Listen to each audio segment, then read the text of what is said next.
دیکھیں حضرات، اللہ کا شکر ہے کہ زبان سے جو بات نکل رہی ہے، میں دیکھ رہا ہوں کہ الحمدللہ ہمارے حسین آباد بھنباڑہ کے لوگوں میں اس بات کے اوپر عمل کرنے کا شوق اور ذوق الحمدللہ موجود ہے۔ اللہ تبارک و تعالیٰ کا یہ احسان عظیم ہے کہ اللہ تبارک و تعالیٰ نے آج کی اس مبارک محفل میں، آج کی اس بارونق محفل میں قرآن کریم کی نسبت سے اور ان طلباء اور طالبات کی نسبت سے کہ جنہوں نے آپ کے جامعہ تعلیم القرآن حسین آباد میں قرآن کریم کو حفظ و ناظرہ مکمل کیا ہے، اللہ رب العزت نے ان کی نسبت سے ہم سب کو یہاں جمع ہونے کی توفیق بخشی ہے۔ میرے عزیزوں، دعا کریں اللہ رب العزت سے کہ اللہ تعالی ہمارے یہاں جو اکابرین حضرات ہمیں نصیحت کریں گے اس پر عمل کرنے کی توفیق عطا فرمائے۔ اللہ رب العزت کا بے پایا احسان و کرم ہے میرے اوپر بھی کہ پروردگار عالم نے مجھ جیسے سراپا حقیر کو آج کی اس پر رونق اور آج کی اس باوقار محفل میں جس اہم مقصد کے لیے اللہ رب العزت نے مجھے یہاں جس اہم کام کے لیے بٹھایا ہے، میں سمجھتا ہوں کہ یقیناً وہ میری بذات و بساست سے دور ہے، لیکن میرے عزیزوں، رفیق مکرم ناظم جامع حاضہ اور حضرت مولانا محمد صابر صاحب کا حکم ہے، جن کے حکم کی تعمیل کرتے ہوئے آپ کے سامنے حاضر ہو گیا ہوں، ورنہ علماء کرام،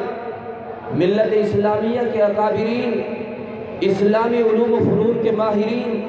اور تہذیب و تمدن اور قوم و ملت کے درد و اصحاب فکر کے مابین بولنا میری بذات و بساست سے دور ہے، لیکن اللہ رب العزت سے دعا گو ہوں کہ نئی امید نئی زندگی عطا کر دے، بلند میرا ہمالیہ سے حوصلہ کر دے، قدم قدم پہ جو فانوس بن سکے میرا تو میرے ساتھ کوئی ایسا قافلہ کر دے۔ لیکن میرے عزیزوں، اس کے لیے مجھے آپ کی مدد اور تعاون کی ضرورت ہے، آپ کی متانت و سنجیدگی کی ضرورت ہے، آپ کی محبت کی ضرورت ہے، تاکہ یہ جلسہ، تاکہ یہ پروگرام، یہ محفل، یہ نشست بآسانی اپنی منزل کو پہنچ سکے۔ میرے عزیزوں، اس لیے کہ آج ہمارے مابین انبیاء کے سچے وارثین کی وہ جماعت موجود ہے جس کو اللہ کے نبی نے العلماء ورثۃ الانبیاء کا لقب دیا ہے۔ آج کے اس پر رونق جلسے میں، آج کے اس باوقار محفل میں، آج کے اس عظیم الشان سالانہ جلسے میں انشاءاللہ افکار و جذبات کی خاکہ کشی ملے گی، دلوں کو چھونے والی نادر معلومات ملے گی، علماء کی زبانی آنکھوں کو نمناک کرنے والی باتیں ملیں گی۔ اس لیے اولاً تو ہمارا فرض منصبی یہ بنتا ہے کہ سب سے پہلے ہم خدام جامعہ کی جانب سے اپنے تمام معزز اور مکرم مہمانوں کی تشریف آوری پر خوش آمدید، اہلا و سہلا و مرحبا کہتے ہیں۔ ثانیاً آپ سامعین سے میں یہ عرض کروں گا کہ کسی بھی محفل اور جلسے کی کامیابی اور ناکامی کا دار و مدار وہ عوام الناس کے اوپر ہوتا ہے۔ اگر عوام چاہے تو جلسے کو، پروگرام کو، محفل کو کامیاب بنا دے، اور اگر نہ چاہے تو جلسے کو ناکام بنا دے۔ اب آپ کو کیا کرنا ہے یہ آپ کے سپرد ہے، یہ آپ کے حوالے ہے، آپ لوگوں کو اس کا کیا ثبوت دینا ہے۔ تمام آئے ہوئے میرے معزز و مکرم مہمانان اعظام یہاں سے تہذیب و تمدن کا ایک سبق لے کر جائیں یا آپ کی جانب سے بدگمان ہو کر جائیں، آپ لوگوں کو اس کا کیا ثبوت دینا ہے، آپ لوگ اس سے بخوبی واقف ہیں۔ تاہم ایک بار پھر آپ لوگوں سے مخلصانہ درخواست ہے کہ آپ لوگ اطمینان قلبی اور دل جمعی کے ساتھ از اول تا آخر ہمارے ہم رکاب رہیں، ماحول کو ایک سنجیدگی دیں، ماحول کو ایک پرامن بنائیں۔ انشاءاللہ آج کے اس دینی تعلیم اور اصلاحی پروگرام میں علماء کی زبانی ایسی ایسی نادر معلومات اور ایسی ایسی بیش بہا قیمتی باتیں ملیں گی کہ جن سے ہو سکتا ہے کہ ہماری زندگی کا رخ ہی بدل جائے، کیونکہ آج الحمدللہ ہمارے مابین انبیاء کے سچے وارثین کی وہ جماعت موجود ہے جس کو زبان مبارک نے انبیاء کے وارثین کا لقب دیا ہے، جن سے میری مراد حضرات علماء کرام، حضرات اکابر علماء دین ہے، جن کا نام ابھی میں بتلا چکا ہوں۔ اس لیے میرے عزیزوں، ایک بار پھر آپ لوگوں سے یہی ادب کے ساتھ، احترام کے ساتھ، عزت کے ساتھ درخواست کروں گا کہ برائے کرم جلسہ گاہ میں تشریف لے آئیں، جلسے کو ایک رونق دیں، جلسے کو پرامن بنائیں، ماحول کو سنجیدہ بنائیں، تاکہ یہ جلسہ بآسانی اپنی منزل مقصود کو پہنچ جائے۔ میرے عزیزوں، وقت کافی ہو چکا ہے، اس لیے میں چاہتا ہوں کہ باقاعدہ اپنے جلسے کو شروع کر دوں، باقاعدہ اپنے جلسے کا آغاز کیا جائے۔ قبل اس کے کہ اپنے جلسے کا آغاز کروں، آپ حضرات کو ایک بات بتلاتا چلوں، اور وہ بات یہ ہے کہ کسی بھی کاررواں کو منزل مقصود تک پہنچانے کے لیے ایک امیر کاررواں کی ضرورت ہوتی ہے۔ اسی طرح کسی بھی پروگرام کو کامیاب کرنے کے لیے، کسی بھی محفل کو اس کی منزل تک پہنچانے کے لیے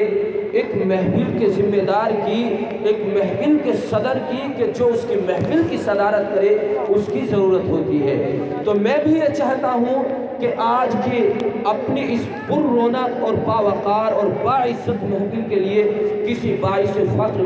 شخصیت کا انتخاب کر لیا جائے، تاکہ اس کی سرپرستی میں ہماری یہ محفل، ہمارا یہ جلسہ بآسانی اپنی منزل مقصود کو پہنچ جائے۔ تو آئیے آج ہم بھی اپنی اس محفل کے صدارت کی، مسند صدارت کے لیے انتخاب کرتے ہیں، مسند صدارت کے لیے منتخب کرتے ہیں ایک ایسی عظیم ہستی کو جو الحمدللہ پیکر و فکر و فن بھی ہے تو مجموعہ علم و عمل بھی ہے، جو الحمدللہ سراپا اخلاص و اخلاق کا پیکر ہے، تو الحمدللہ دوسری طرف سرچشمہ علم و عمل بھی ہے، جو الحمدللہ ایک طرف حامل قرآن و سنت ہے تو دوسری طرف الحمدللہ مفکر و قوم و ملت ہے، جس سے میری مراد ہماری مجلس کے، ہماری پروگرام کے روح رواں، ہم سب کے بڑے حضرت مولانا مفتی محمد خورشید صاحب دامت برکاتہم العالیہ، شیخ الحدیث دارالعلوم جامع مسجد میرٹھ، خلیفہ مزار، فقیہ الاسلام، مفتی محمد مظفر حسین صاحب نور اللہ مرقدہ کا انتخاب کرتے ہیں، جن کی تائید صدارت کے لیے میں اپنے مدرسے کے پر رونق اور بہت ہی عظیم المرتبہ شخصیت اور ہمارے جامعہ کے صدر حضرت مولانا ہم سب کے بڑے محمد صابر صاحب دامت برکاتہم العالیہ سے درخواست کروں گا کہ حضرت تشریف لائیں اور حضرت کی تائید صدارت فرمائیں۔ چمن کے ہر شگفتہ دل سے جیسے پیار ہے سب کو، سر محفل صدارت آپ کی تسلیم ہے سب کو۔ دیکھیں حضرات، مجلس کے لیے جس ہستی کا ہم انتخاب کر رہے تھے، اس کی صدارت کو بہت ہی بہترین انداز میں الحمدللہ جامعہ کے روح رواں مولانا محمد صابر صاحب نے اپنی زبانی، اپنی جانب سے اور تمام سامعین کی جانب سے تائید کرتے ہوئے فرمایا ہے کہ چمن کے ہر شگفتہ گل سے جیسے پیار ہے سب کو، سر محفل صدارت آپ کی تسلیم ہے سب کو۔ آئیے حضرات، اب میں چاہتا ہوں کہ اپنے پروگرام کا باقاعدہ باضابطہ آغاز کر دوں، تو قبل اس کے کہ اپنے پروگرام کا باضابطہ آغاز کروں، ہمارے اکابرین کا ایک طریقہ رہا ہے، ایک اصول رہا ہے، ایک نہج رہا ہے کہ جب بھی کسی دینی پروگرام کو وہ آغاز کرتے ہیں، جب بھی کسی محفل کا وہ آغاز کرتے ہیں، تو سب سے پہلے پروگرام کی خیر و برکت کے لیے اس بارگاہ الہی کے دربار میں دستک دیتے ہیں کہ جو ہمارا اور تمہارا پروردگار ہے، جو پالنہار ہے۔ ہم بھی اپنے اکابر و اسلاف کے نقش قدم پر چلتے ہوئے، ہم بھی اپنے پروگرام کی خیر و برکت کے لیے سب سے پہلے اسے قرآن کریم کی تلاوت کرتے ہیں، جس قرآن کریم کی تلاوت جس محفل میں کی جاتی ہے تو اس محفل میں انوار و برکات کی فصلیں باہر آ جاتی ہیں۔ جس محفل میں قرآن کریم کی تلاوت ہوتی ہے تو وہ محفل شیطان کے شر سے محفوظ رہتی ہے۔ جس قرآن کریم نے تمام دنیا کے انسان و جنات کے لیے ھدی للمتقین کا اعلان کیا ہے، جس قرآن کریم کے متعلق اور جس کی حفاظت کی ذمہ داری لیتے ہوئے خود اللہ تبارک و تعالیٰ قرآن کریم کے اندر ہی بڑے بہترین انداز سے بیان فرماتے ہیں، اِنَّا نَحْنُ نَزَّلْنَا الذِّكْرَ وَإِنَّا لَهُ لَحَافِظُونَ، ہم نے ہی اس کو اتارا ہے، ہم نے ہی اس کو نازل کیا ہے اور ہم ہی اس کی حفاظت کرنے والے ہیں۔ جس قرآن کریم کے متعلق شاعر بلا جھجک کہہ دیتا ہے کہ ہے قول خدا، ارشاد نبی، فرمان نہ بدلا جائے گا، بدلے گا زمانہ لاکھ مگر قرآن نہ بدلا جائے گا۔ تو ہم بھی اپنے پروگرام کی خیر و برکت کے لیے اسی قرآن کریم سے اپنے پروگرام کا آغاز کرتے ہیں جس قرآن کریم کے متعلق اللہ رب العزت نے فرمایا، اِنَّا نَحْنُ نَزَّلْنَا الذِّكْرَ وَإِنَّا لَهُ لَحَافِظُونَ۔ ہم بھی اپنے پروگرام کے لیے سب سے پہلے اس اللہ کی حمد و ثنا بیان کرتے ہیں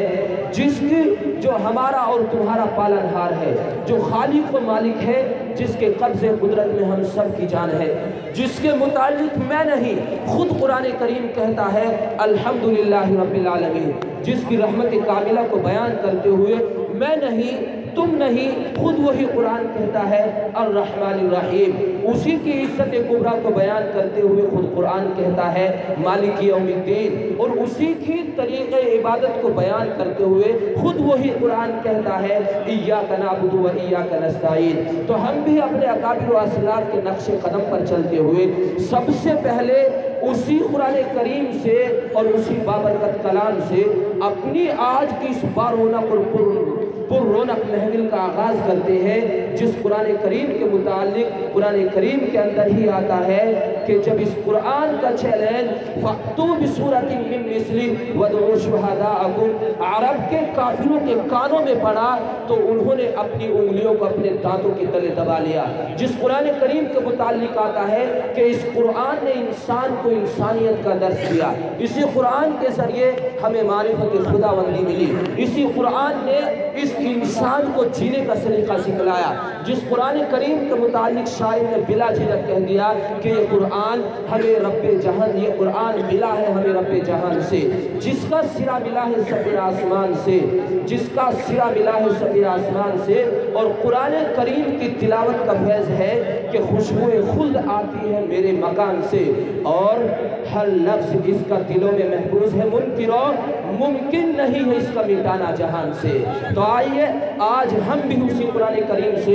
آج کی اپنی اس پر رونق اور باوقار محفل کا آغاز کرنے کے لیے اور تلاوت کلام اللہ کے لیے آواز دیتا ہوں ایک ایسے خوشدہان قاری کو،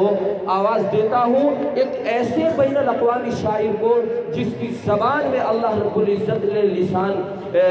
جس کو اللہ رب العزت نے لسان شیریں سے نوازا ہے، جو اپنی زبان سے جب قرآن پڑھتا ہے تو دل یہ گواہی دیتا ہے اور دل یہ محسوس کرتا ہے کہ ہر وقت ہر لمحہ اس کی زبانی قرآن کریم کی تلاوت کو ہی سنتا رہے۔ آپ ہی کی بستی سے تعلق رکھنے والا اور آپ ہی کے گاؤں سے تعلق رکھنے والا ایشیا کی عظیم دینی درسگاہ دارالعلوم دیوبند سے فاضل جناب حضرت مولانا جناب حضرت قاری محمد گلبار صاحب دعوت برکاتہ العالیہ سے درخواست کروں گا بڑے ہی ادب و احترام کے ساتھ اس شعر کے ساتھ کہ آغاز ہو محفل کا قرآن کی تلاوت سے، آغاز ہو محفل کا قرآن کی تلاوت سے، اور مسرور ہو دل مومن کا قرآن کی حلاوت سے، اور چلے آ تیری آمد سے ہر شے چمکدار لگے ہے، اور یہ بزم یہ محفل بھی گل گلزار لگے ہے۔ حضرت تشریف لائے اور تلاوت کلام اللہ سے محفل کا آغاز فرمائے۔